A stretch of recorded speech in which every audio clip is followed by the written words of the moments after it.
Hi everyone, I'm Ariana Neo and welcome to my Inspirational Female series. This week you're going to hear from some inspiring women that took the brave decision to leave their jobs and go it alone. These women are entrepreneurs and absolutely fabulous women, and as I'm an advocate for female empowerment and women in business, I thought I will speak to them to give you the opportunity to see how they did it. So welcome to my third episode of the Inspirational Female series. And today we've got Vanessa Jakubowski, who is a personal trainer. Hello. Hello. Hello, how are you? Yeah, good. Really good, thank you. Good. So you've had so much training today, or? Yeah, I've got a few sessions going on. At the moment, because the gyms are closed, we're doing it outside. Yes. With all of the equipment that we can cobble together.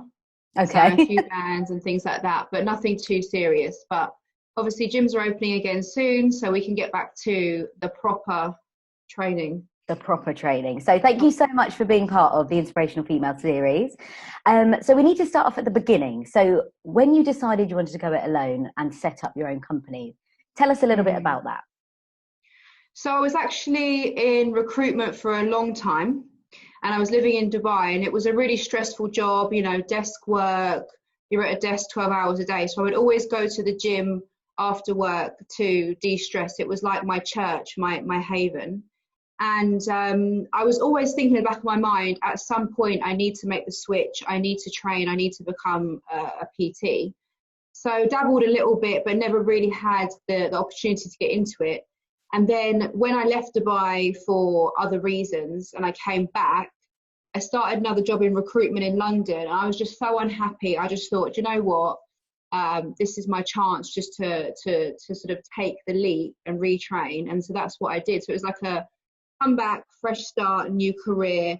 And obviously as a PT, you have your own business anyway in that respect. So you don't really have much choice. If you want to be a PT, it's a business or nothing. Yeah. So we're going to get into your feelings of how you felt on the day that you did it a little bit later, but let's talk about inspiration. Is there anyone that inspired you, whether that's, you know, someone in your family or another PT, like that pushed you to do it yourself? There was actually just one female PT in the gym that I used to go to in Dubai, a girl called Zara. And she was really the only female PT that I ever really took any notice of. She was a really, really pretty girl, but she was also very, she was like very curvy and very toned. And I thought, you know what, she looks really good. If I was to look like anyone, I want to look like her. And so I used to see her walking around, you know, training people. And she was the reason that I started thinking, hang on, actually, maybe I could do that. And so actually, when I came back to this country, before I did anything, I actually set up a few calls with her. So I messaged her and I said, look, I used to see you in the gym. I was a member there, you're a PT. Although we never spoke, can I have a bit of a chat with you about how it is to be a PT? And so we had a few conversations. She's a really, really sweet girl. And she said, yeah, you know, if you're really passionate about the gym and you really want to help people to feel good and to get strong and to look better, then just go for it and you'll find your way and you'll find your niche. How did you actually set up your own business? Can you take us through that? So it was quite organic really. So I did the qualification first, and then when you finish the qualification, the company that you do the qualification with, they sort out all of the sort of insurances and you know, accreditations and things like that. So you are technically set up. And then all I did was speak to an accountant who said, you've got different options of whether you want to be self-employed or you want to be a limited company. Which do you want to do? These are the implications. And I just said, you know, I want to keep it as simple as possible. It's just me. And I don't want to pay, you know, lots of fees and things like that. So I just decided to be a sole trader rather than set up a separate company. And I just left all of the paperwork to the accountant. Since going it alone, and obviously, I don't know whether you've worked in projects as PT or part of the gym or anything like that, but what kind of things have you been getting up to and how has it escalated for you? Yeah, it escalates quite quickly, actually. At first, you know, you're in the gym, you have a few clients who are just starting out. Then those people talk to other people. You get more and more people coming to see you specifically in the gym. And that reaches further and further, out sort of away from people that you know yourself onto the six people that other people know, sort of thing.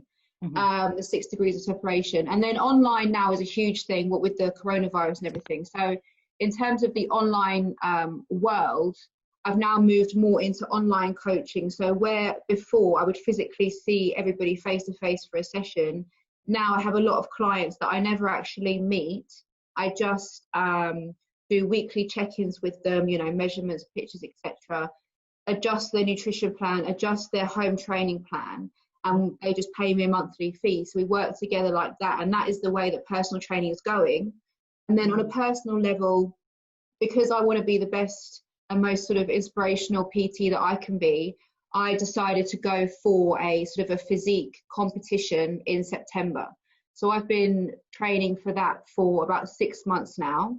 Wow. And with that, I just thought, you know, if I can show my clients that I've been through the whole spectrum of kind of transformation and development, and I know what it takes to get to that level and be on a stage in a bikini, like, you know, look at my body sort of thing, then I can speak with experience on how other people can get there if they want to. So there's different projects that sort of come from being, if you're really passionate about what you do and you really care and you really put everything into it, then you can't even imagine the possibilities that spring from that. So it's fun, you know, you enjoy it, you have fun with it, you meet loads of new people, so it just grows. I think for me it's just I've always been quite entrepreneurial and had my own businesses and stuff, but I never really found something that really ticked all the boxes, you know, in terms of, you know, personal development. As a PT, you're constantly seeking development, you're constantly growing, you're constantly evolving, you're constantly meeting people, you're constantly growing in terms of, you know, financially and meeting people. So being a PT or a coach or whatever you want to call it is it evolves so much so quickly, and you can grow it to wherever you want it. And I was always looking for a business like that doesn't have not just a financial aim, but, you know, so many different goals that you can encompass in one business. So I was going to ask you, what do you love running about your business? Is there anything else other than what you've just said?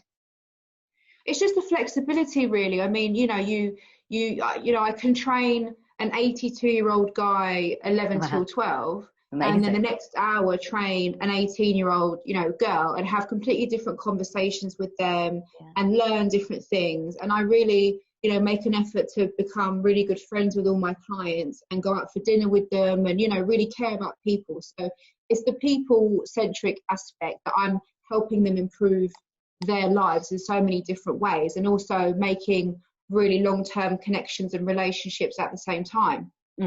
So when you went self-employed and, you know, it was that actual day and you thought, I'm going to take this chance and leave my full-time job and do it, can you take us through your feelings on that day?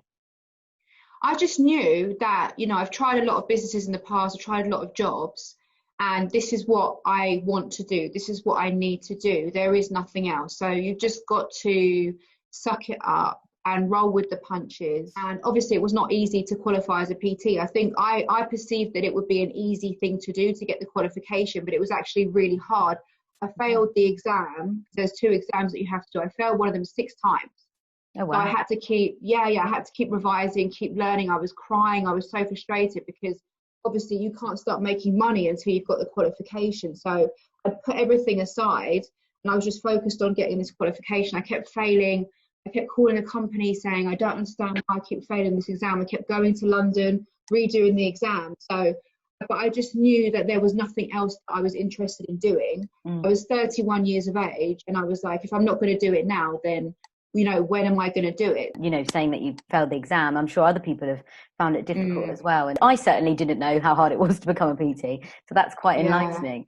So how do you overcome challenges now? So obviously you've done the exam, you're now a fully fledged PT. How do you overcome challenges now? Well, obviously the coronavirus was the most recent thing that happened, where one day, you know, you've got a full roster of clients, the next day the gym closes. So you're like, oh my God, what am I going to do? But all you can do when you know, in life and when you have a business is take each day as it comes. So you just do your best on that day. You don't panic. You don't think ahead thinking the worst case scenario. Oh my God, you know, I haven't got a gym. I'm not going to make any money. You don't let your mind, you know, roll away with you. You just say, right, okay, this is what I can do with what I have. So when the coronavirus hit, I made sure that I made a WhatsApp group for all of my clients, keep in touch with them, keep them motivated, keep them sort of checking in with me to make sure they were okay and they were sort of on track. I did classes online. I just did what I could with what I had. And I think now people are saying that's appreciated by all my clients, because now the gyms are reopening. I don't have to get back in touch with them and say, oh, sorry, I haven't spoke to you for 3 months.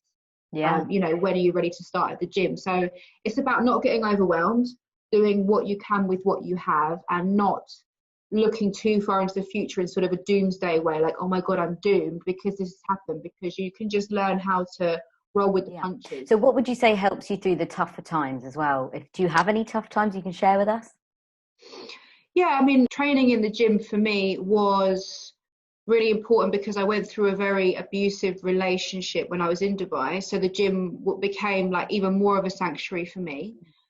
So yeah, whenever I feel bad, I just train. And the physical movement, even if you just start off by rolling around the floor or jumping or whatever, that physical energy moving takes all of the sort of the energy out of your mind and puts it in your physicality, which makes you feel 100% better. So whether it's going out and getting some fresh air, or jumping around crazy to music, or training hard, or whatever it is physically that you can do to take the focus off of your mind, that is what helps me and what helps a lot of people. So for some other women out there, if they've got an idea and they're thinking they really want to go it alone and do it, what advice would you give them? You just have to take the first step. So for me, obviously the first step was signing up for the qualification, paying £1,800, whatever, and just saying, right, I'm investing in this. Mm-hmm. So whatever the first step is, you have to take it, and you have to be willing to invest in it. It's going to be a risk. You might not get that money back. You might lose, you might fail, but you just have to go through it, and just hope for the best. And then, do you know what? If this doesn't work, then it will lead you to something else that will work. Yeah. So finally, what would be your top 3 tips to give to someone to take that brave decision to step out and do it? Do what you can in the situation you're in. I understand it's not so simple for everyone to just leave your job and start a business tomorrow. If you've got a family or bills or whatever, it's not that simple, but do what you can now. So if it means enrolling in an extra course, or an evening class, or networking, or meeting people, just take the first step. Yeah. Secondly, you have to be really, really obsessed with it. You have to be willing to, work all hours. I start work at 6 o'clock in the morning, 5 days a week, finish at 10 o'clock. You have to be willing to do what other people won't do to make that business successful. And the third thing is, you can't make any excuses for yourself or for the reason why it hasn't happened. Obviously, there's reasons things happen, and there's pros and there's cons to everything, but you can't allow yourself to be someone that says, oh, I didn't do this because X, Y, Z. You just have to make it happen, and then it will. Perfect. Well, that was amazing. Thank you for that advice. And thank you so much for being part of the Inspirational Female series. Thank you for being so honest and really, really inspiring to a lot of people out there. So I'm sure they can take away anything. So you can find Vanessa on her social media tags. I've tagged in below. And if you want to hear more from the Inspirational Female series, tomorrow, episode 4, I'll be talking to Lucy Pascoe. Thank you. Thank you for watching this episode of the Inspirational Female series. I really hope you're inspired and you could take away something from all of these fantastic women's top tips. Thank you to all the women involved, and thank you especially for watching.